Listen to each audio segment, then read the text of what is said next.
Puji Tuhan, selamat pagi jemaat-jemaat Tuhan. Silakan duduk. Ada haleluya jemaat-jemaat Tuhan. Puji Tuhan, terima kasih bagi Bapak Gembala yang sudah berikan saya kesempatan untuk menyampaikan firman Tuhan pada pagi hari ini.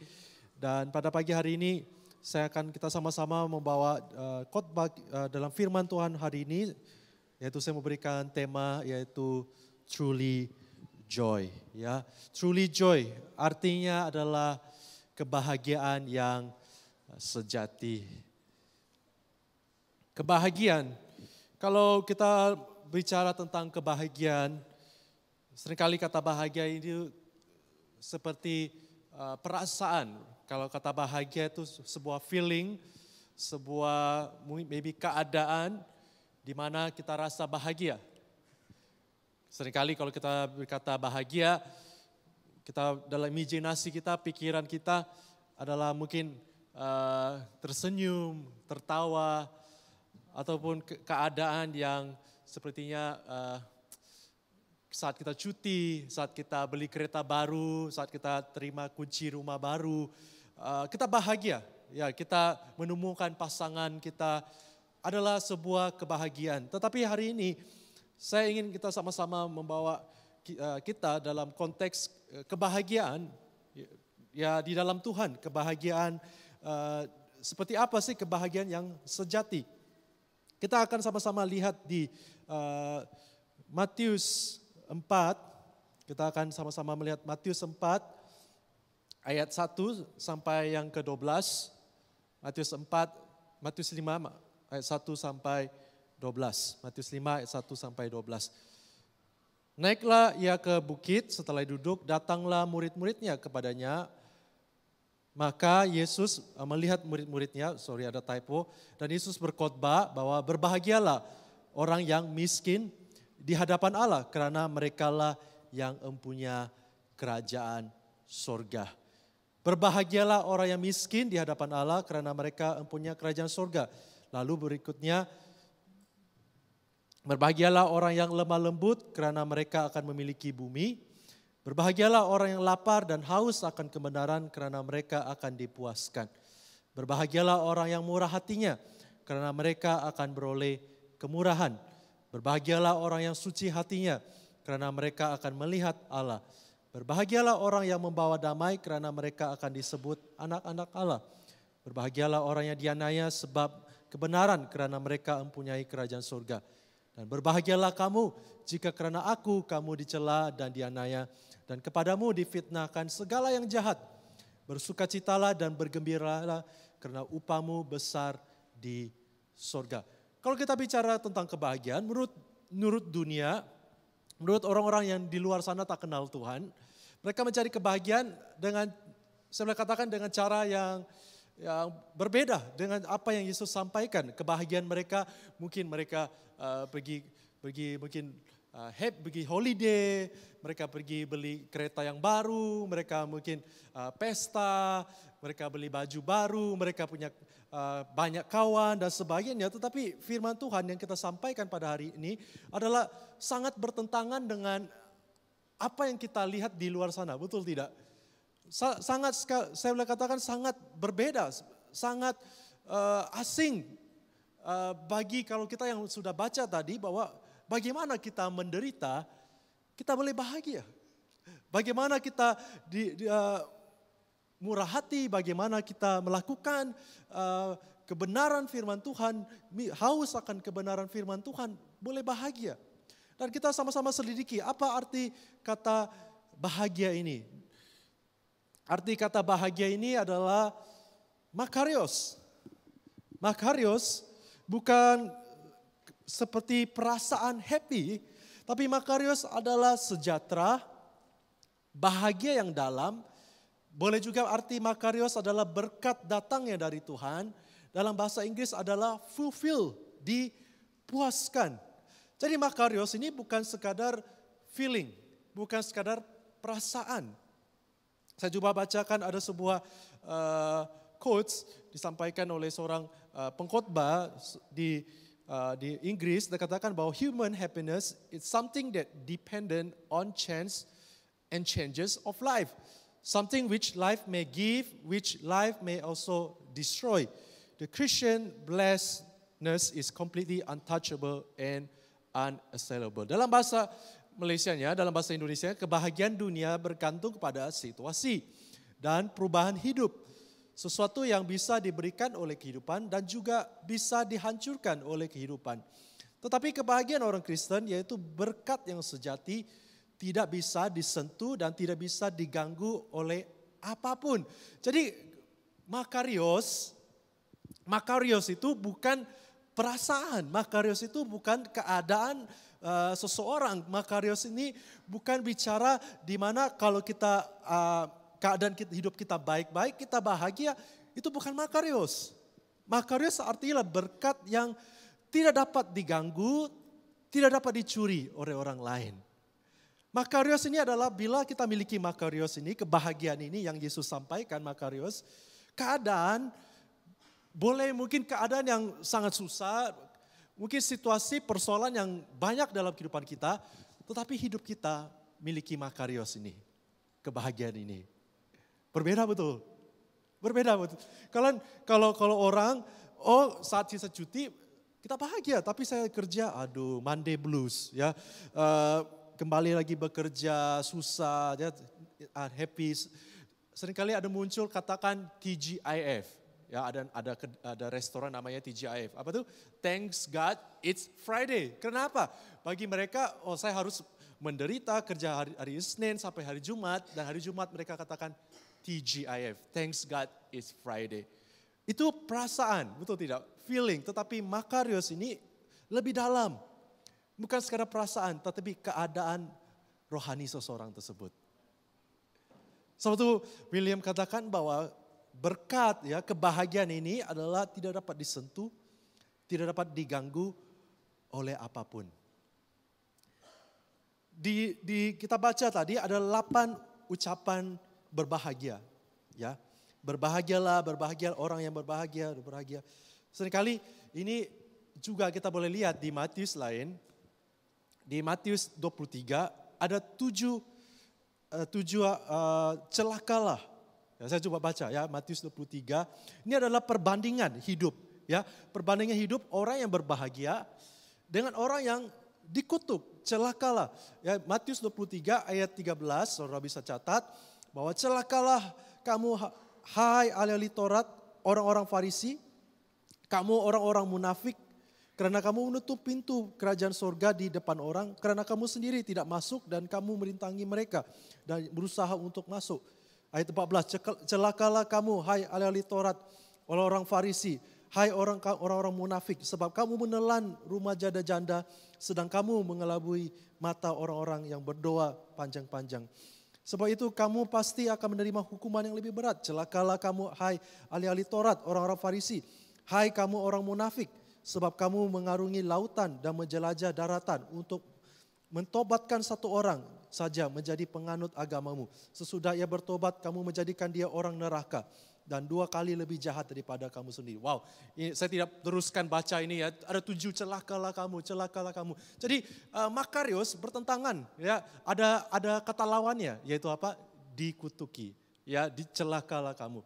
Sudah tentu kita tidak mau di posisi yang Yesus katakan celakalah kamu. Kita mau di posisi orang yang apa? Berbahagia. Betul tidak? Kalau kita lihat di Perjanjian Lama tuh di situ firman Tuhan sampaikan kepada bangsa Israel. Ya, kalau kamu mau diberkati, hidup kamu diberkati, lakukan ini. Besok kalau hidup kamu dikutuki, ya kamu tinggalkan Tuhan dan sebagainya. Tetapi hari ini di Perjanjian Baru sangat menarik. Yesus memberikan perbandingan. Kamu ingin berbahagia atau kamu ingin hidup, celakalah, dikutuki.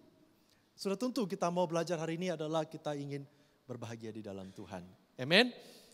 Kita ingin berbahagia di dalam Tuhan. Kalau kita lihat kesimpulan tadi bahwa dalam kebahagiaan ini adalah orang yang bahagia mempunyai kerajaan surga, orang yang berbahagia ini memperoleh kemurahan, orang yang berbahagia ini dihibur, orang yang berbahagia ini hidupnya dipuaskan, orang yang berbahagia ini memiliki bumi, orang yang berbahagia ini melihat Tuhan, melihat Allah, Dan orang yang berbahagia ini adalah disebut anak-anak Allah. Ini adalah berkat yang luar biasa bagi kita pada pagi hari ini. Kita sama-sama kita selidiki 8 kebahagiaan ini. Yang pertama adalah berbahagialah orang yang miskin di hadapan Allah. Apa maksudnya miskin di hadapan Tuhan? Apakah miskin di hadapan Tuhan kita berarti kita tidak punya duit? Apakah kita miskin di depan Tuhan adalah kita hidup sedih, kita hidup depresi dan sebagainya. Tapi miskin di hadapan Tuhan adalah artinya saya perlu Tuhan. Artinya sebuah attitude dalam hati bahwa saya perlu Tuhan. Tanpa Tuhan saya tidak mampu.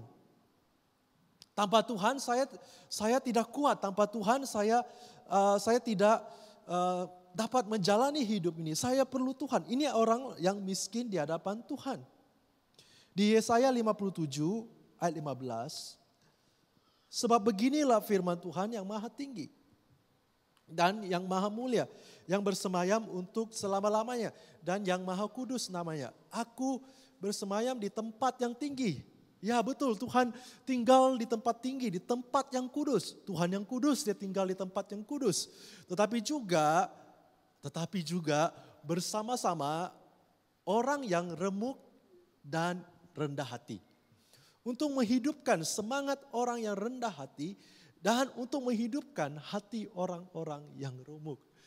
Tuhan kita luar biasa saudara, Tuhan kita dia maha mulia, dia maha kudus, dia Tuhan pencipta segalanya, dia tinggal di sorga, dia tinggal di tata yang mulia, dia dikelilingi oleh malaikat saudara, dikelilingi oleh para malaikat, para penatua di Wahyu dikatakan bahwa Tuhan itu sangat mulia, sangat dahsyat.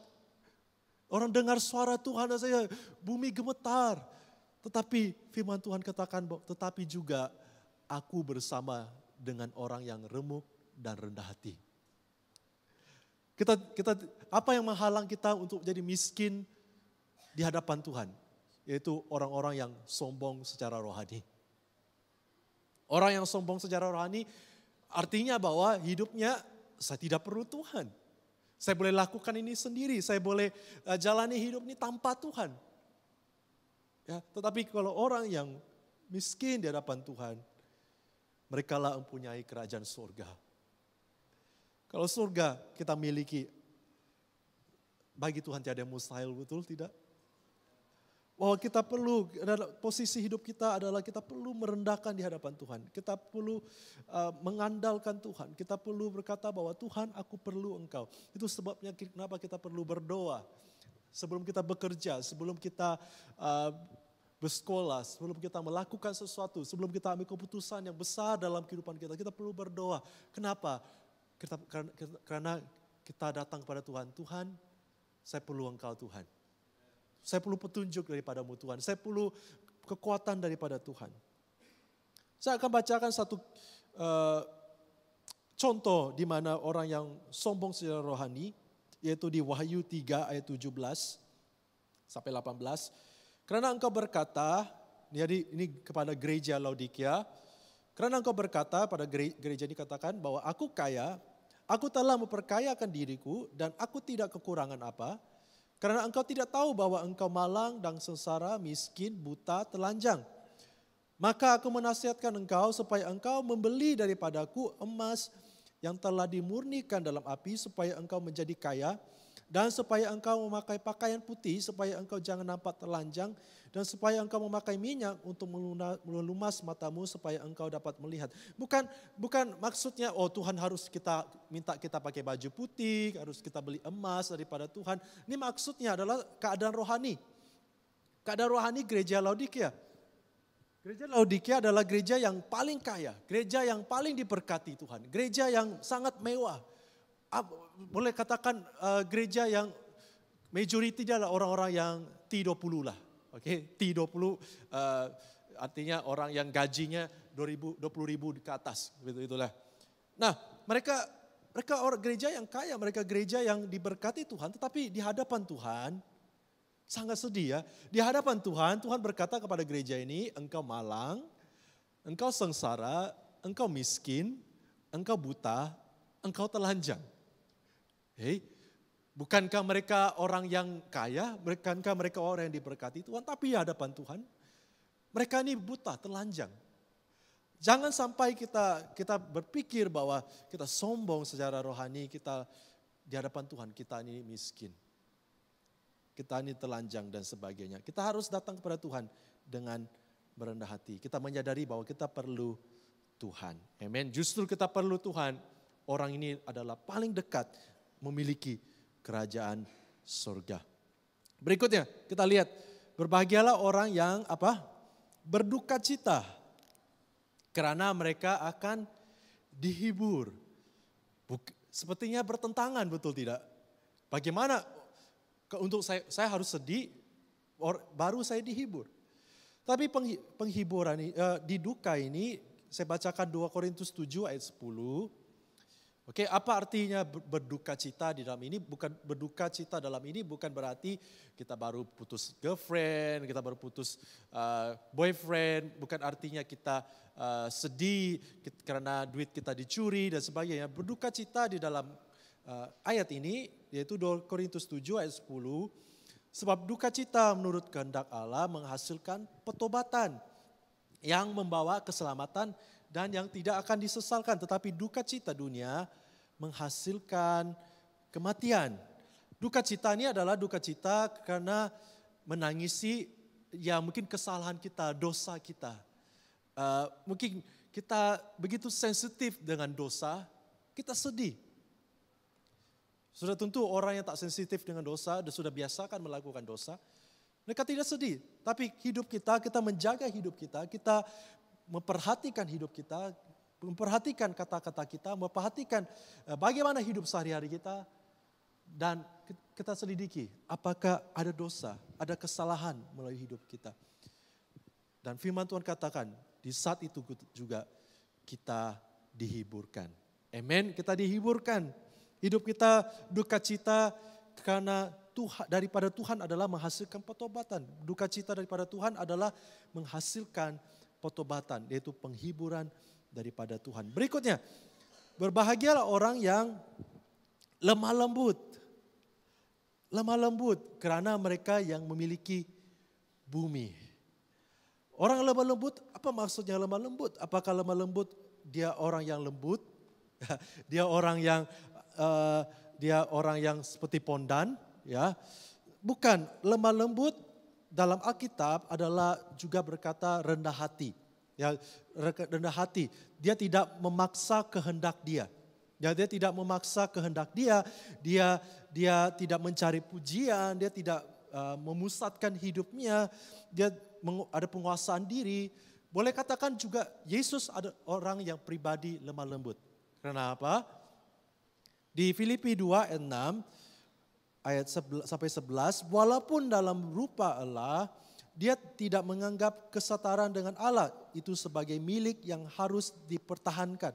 Melainkan telah mengosongkan dirinya, ia tidak mengambil rupa seorang hamba dan menjadi sama seperti manusia. Dan dalam keadaan sebagai manusia, ia telah merendahkan dirinya dan taat sampai mati, bahkan sampai mati di kayu salib. Itu sebabnya Allah sangat meninggikan dia, mengaruniakan kepadanya nama di atas segala nama. Yesus adalah pribadi yang lemah lembut. Lemah lembut bukan berarti orang ini tidak berdaya. Orang yang lemah lembut bukan berarti orang ini orang yang lemah. Tapi orang yang lemah lembut adalah dia dapat menguasai dirinya sendiri. Dia dapat bertindak.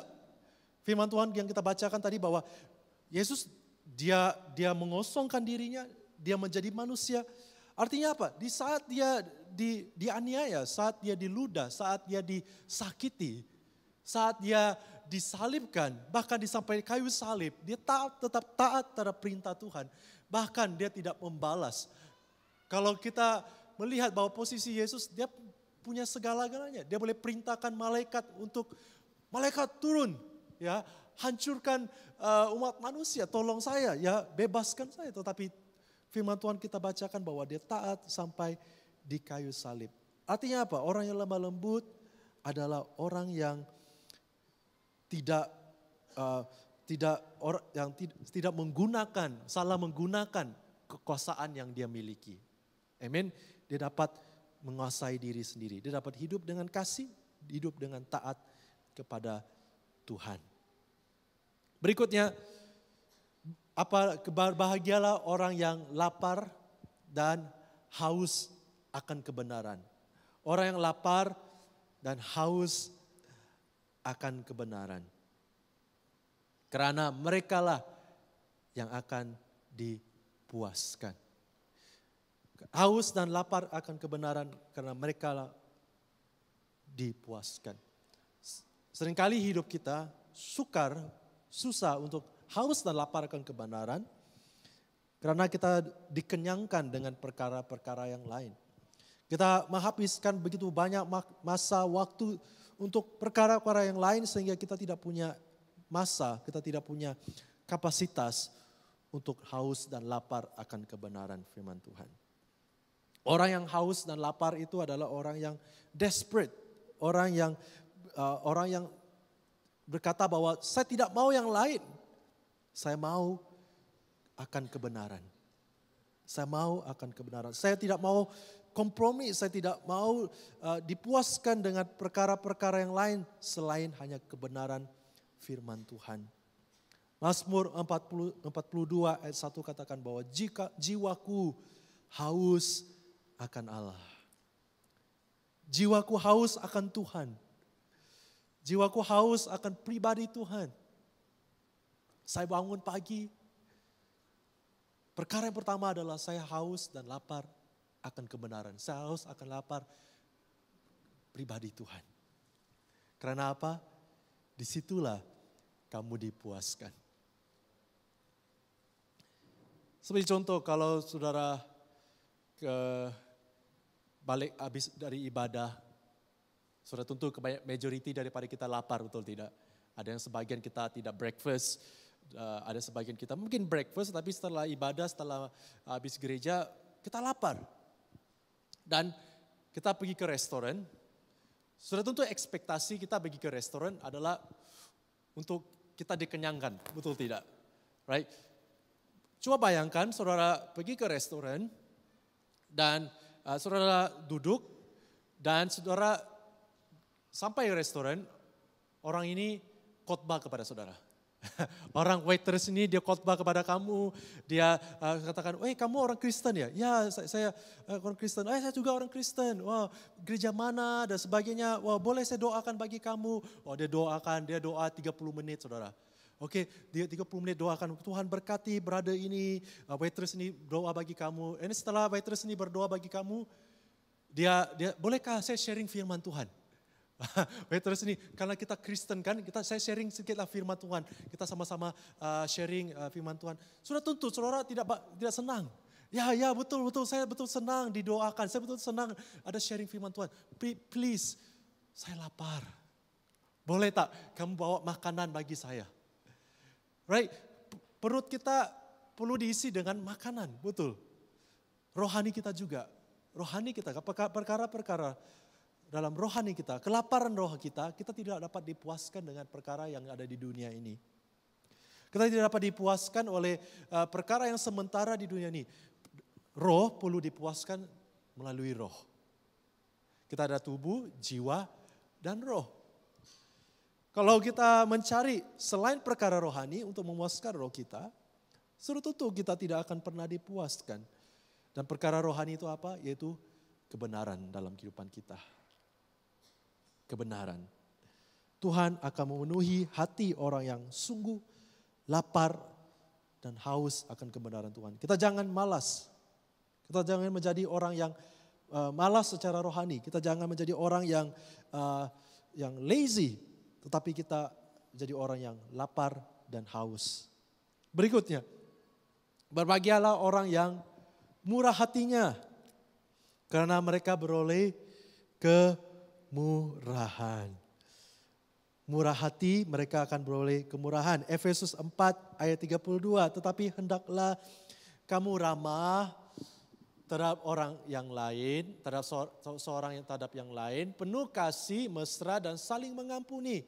Sebagaimana Allah dalam Kristus telah mengampuni kamu. Di dalam cerita yang lain di Lukas 10 ayat 25 sampai 37. Ini kisah tentang orang Samaria. Kalau mungkin kamu jemaat Tuhan pernah baca tentang ini. Ya, ada satu orang, dia perjalanannya, dia dirompak. Dia dirompak, dia dipukul dan dia dilemparkan di tepi jalan. Dan waktu itu lewatlah imam. Imam itu siapa? Hamba Tuhan. Ya, pastor. Tapi imam ini tidak berhenti. Dia nampak orang ini dalam keadaan menderita. Imam ini tidak berhenti. Dia berjalan terus. Kemudian tidak lama kemudian lewatlah orang Lewi. Orang Lewi ini adalah orang yang melayani Tuhan. Orang yang melayani di gereja. Yang melayani di bait Allah. Tapi orang Lewi ini tidak berhenti. Dia menjauh dan tidak mau menolong. Dan sampai terakhir, lewatlah orang Samaria. Orang Samaria, ya orang Samaria ini adalah musuh orang Yahudi. Tetapi orang Samaria ini dia tidak melihat sebagai musuh, tapi dia ada belas kasihan. Dia berhenti, dia membersihkan luka orang ini. Dia membalut luka orang ini dan mengangkat orang ini ke keledainya dan membawa ke penginapan. Dan merawat dia. Dia bukan sekadar itu, dia membayar 2 dinar kepada orang yang pemilik penginap ini. Dia katakan kalau ada lebih, kalau ada mungkin lebih, saya akan datang balik untuk bayar. Artinya apa? Orang yang murah hati, seringkali kita perlu mengorbankan uang. Seringkali kita perlu mengorbankan waktu. Seringkali kita perlu korbankan tenaga. Seringkali kita perlu korbankan kenyamanan kita untuk menolong seseorang. Mungkin imam ini yang lewat, yang orang yang baru dirompak ini, imam dia katakan, saya busy, saya mau khotbah. Saya sudah lambat datang ke gereja ini. Ya, buat apa saya tolong orang ini? Mungkin orang Lewi berkata, oh saya lewat, aduh susah lah mau tolong berada ini jauh daripada tempat di mana rumah penginapan. Tapi kita belajar dengan orang Samaria ini. Dia bukan saja membalut luka, dia bukan saja membersihkan luka orang ini. Tapi bahkan dia mengangkat. Dia tidak berhenti tengah jalan. Dia tidak, oh sorry ya brother, aduh saya tolonglah balut luka kamu. Tidak, dia angkat dia letak ke keledainya. Bukan saja letak keledai campak di bandar besar. Orang Samaria ini bawa orang ini ke rumah penginapan, ke hotel. Saat itu tidak ada hospital ya, zaman itu tidak ada rumah sakit. Tetapi dia bawa ke rumah penginapan, bawa ke hotel dan merawat dia. Ini sesuatu yang saya boleh katakan belas kasihan. Seringkali kita harus rela berhenti daripada program kita, planning kita, rencana kita untuk mengulurkan tangan. Belas kasihan itu perlu waktu, tenaga, dan uang. Ya tidak, saya katakan bahwa belas kasihan itulah, saya boleh katakan kita boleh kemurahan daripada Tuhan. Kemurahan, favor, dalam bahasa Inggris artinya favor. Artinya seharusnya kita tidak layak tetapi kita menerima. Amin. Berikutnya, berbahagialah orang yang suci hatinya.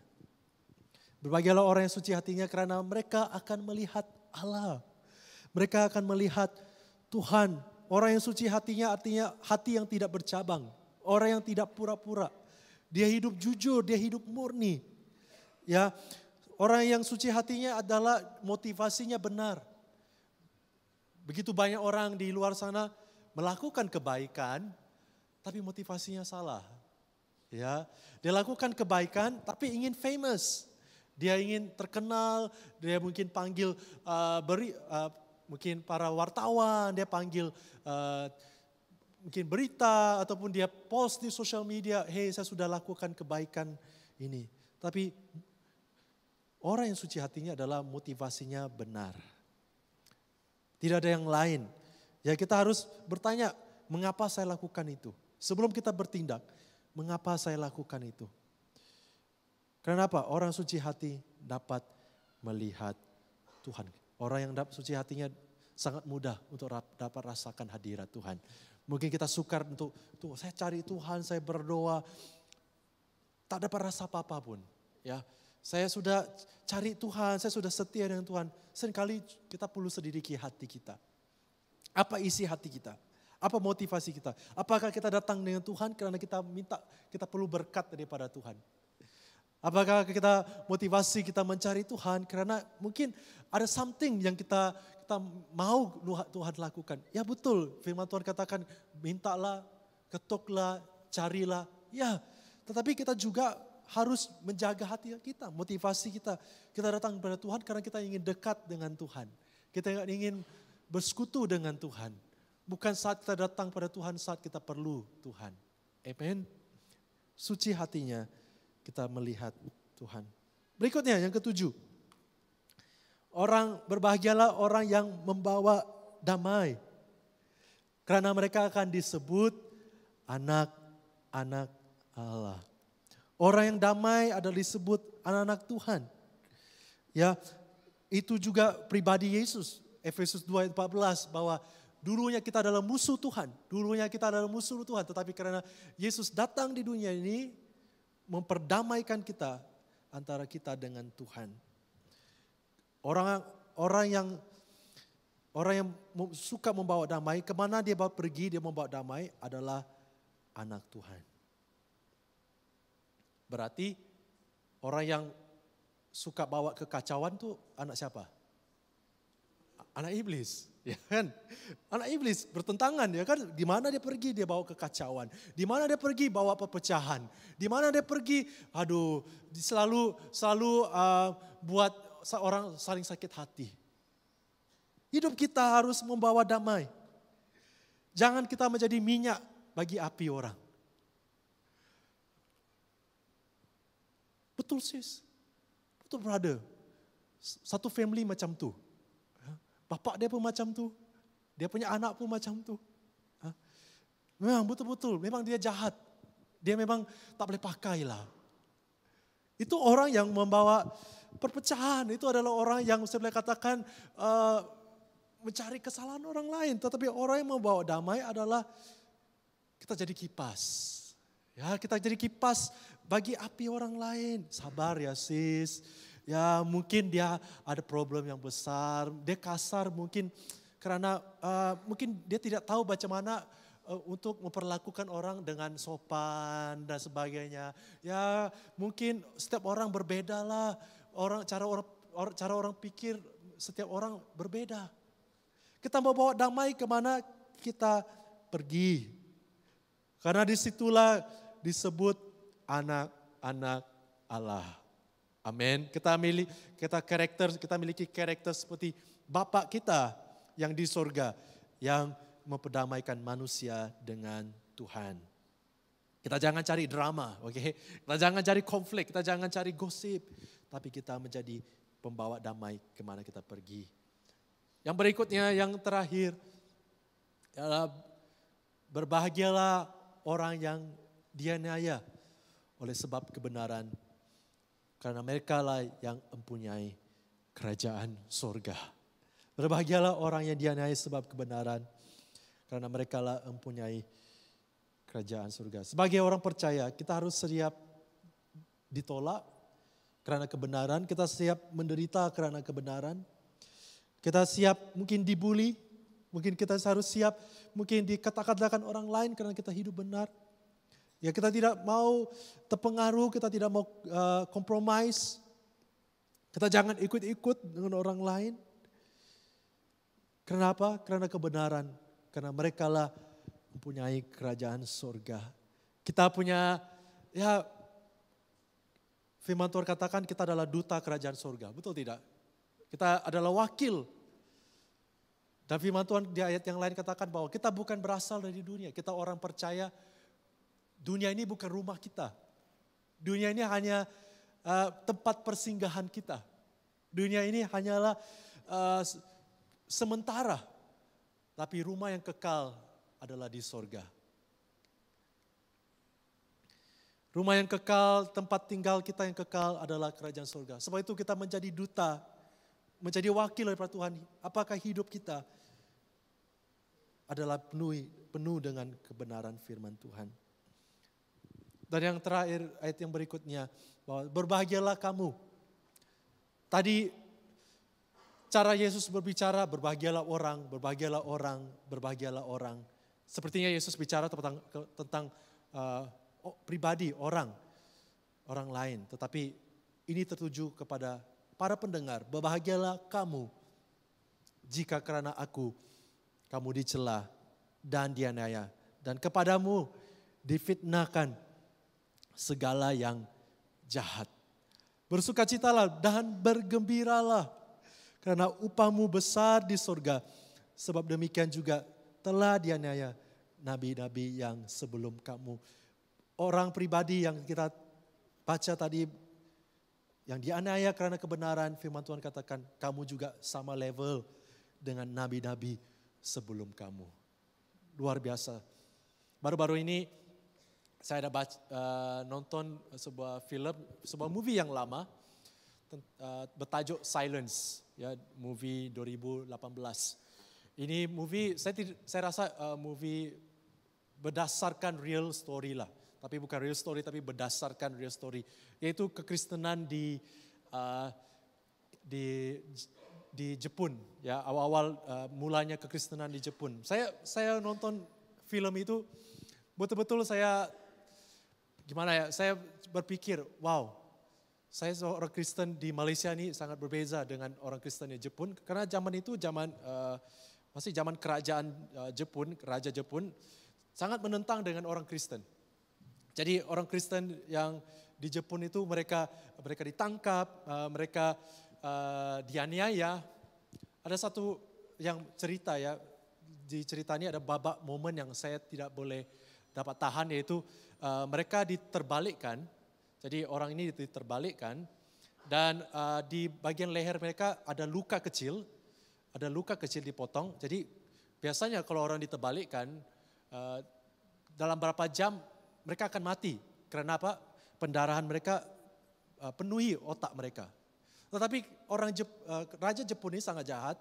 Dia kasih luka di leher orang Kristen ini dan darahnya keluar slow, sedikit demi sedikit. Artinya apa?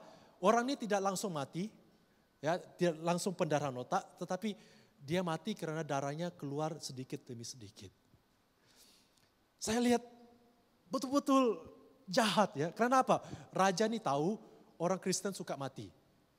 Raja ini tahu bahwa orang Kristen ini katakan, oh, tak apalah bunuh saya masuk surga. Jadi raja ini sebelum orang ini mati, dia pastikan orang ini menderita dan dia tinggalkan Tuhan. Jadi saya bilang, wow, sangat menderita. Dan movie ini bertajuk Silence. Artinya apa? Di manakah Tuhan saat kami menderita? Di manakah Tuhan saat kami dianiaya? Di manakah Tuhan? Di manakah pertolongan Tuhan? Di saat kami tidak berdaya. Dan mereka majority, mereka harus tinggalkan iman mereka karena mereka tidak sanggup penderitaan itu. Tapi ada sebagian juga mereka bertahan, mereka tetap setia dengan Tuhan. Mereka tetap ikut akan Tuhan. Dan firman Tuhan katakan bersukacitalah, bergembira karena upahmu besar di surga. Kebahagiaan manusia bergantung kepada keadaan yang menyenangkan. Tetapi kebahagiaan Tuhan tidak dapat diganggu oleh keadaan apapun. Menjadi benar di hadapan Tuhan mulai daripada hati. Bukan daripada kegiatan agama kita. Tadi kita bacakan berbahagialah kamu yang murah hati, berbahagialah kamu yang dianiaya, berbahagialah kamu membawa damai. Ini bukan bicara tentang kebiasaan ataupun kegiatan agama, tetapi ini adalah karakter pribadi orang. Sebanyak apapun kenikmatan di luar sana tidak dapat bisa mengenyangkan rasa haus dan jiwa akan berkat rohani dalam kehidupan kita. Amin. Jadi inilah kebahagiaan anak-anak Tuhan. Kebahagiaan anak-anak Tuhan adalah kebahagiaan yang tidak dapat diambil dan digoyah dan dapat dicuri orang-orang lain. Saya akhiri dengan ayat yang terakhir 2 Timotius 3 ayat 12. 2 Timotius 3 ayat 12. Memang setiap orang yang mau hidup beribadah di dalam Kristus Yesus akan menderita aniaya. Semua orang yang beribadah akan pasti kita akan hadapi penderitaan dalam kehidupan kita. Tapi saya percaya bahwa penderitaan kita itu tidak ada maksudnya menderita begitu saja. Tapi ada makna, ada kebahagiaan, ada penghiburan di tengah-tengah penderitaan kita. Sukacita dunia, biasanya mereka katakan happiness, kebahagiaan adalah saat tidak ada masalah. Tapi sukacita daripada Tuhan adalah hadirnya Yesus di tengah-tengah masalah kita. Amin. Saya tidak perpanjangkan firman Tuhan. Saya minta pemain musik, mari kita maju depan, kita sama-sama bangkit berdiri. Kita melihat bahwa firman Tuhan hari ini, kebahagiaan yang kita terima adalah kebahagiaan yang sungguh luar biasa Tuhan berikan kepada kita. Orang yang miskin di hadapan Allah, mereka punyai kerajaan surga. Orang yang berduka cita, mereka dihibur. Orang yang lemah lembut, mereka memiliki bumi. Orang yang haus dan lapar akan kebenaran, mereka dipuaskan. Orang yang murah hatinya, mereka beroleh kemurahan. Orang yang suci hatinya, mereka melihat Allah. Orang yang membawa damai, mereka akan disebut anak-anak Allah. Dan orang yang dianiaya oleh sebab kebenaran, mereka mempunyai kerajaan surga.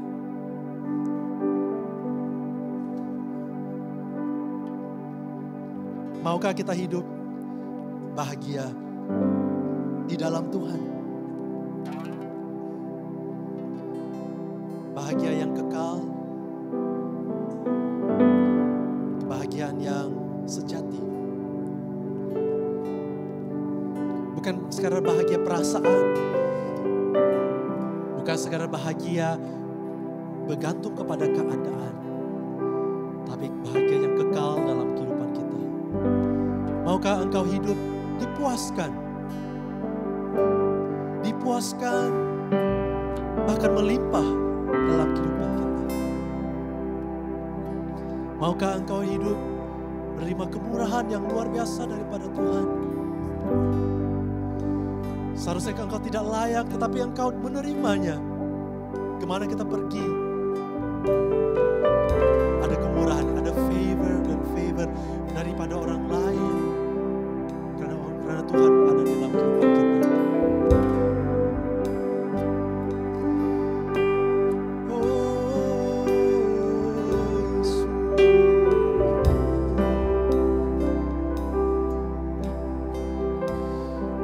Standar hidup kita bukan sekadar menjadi percaya,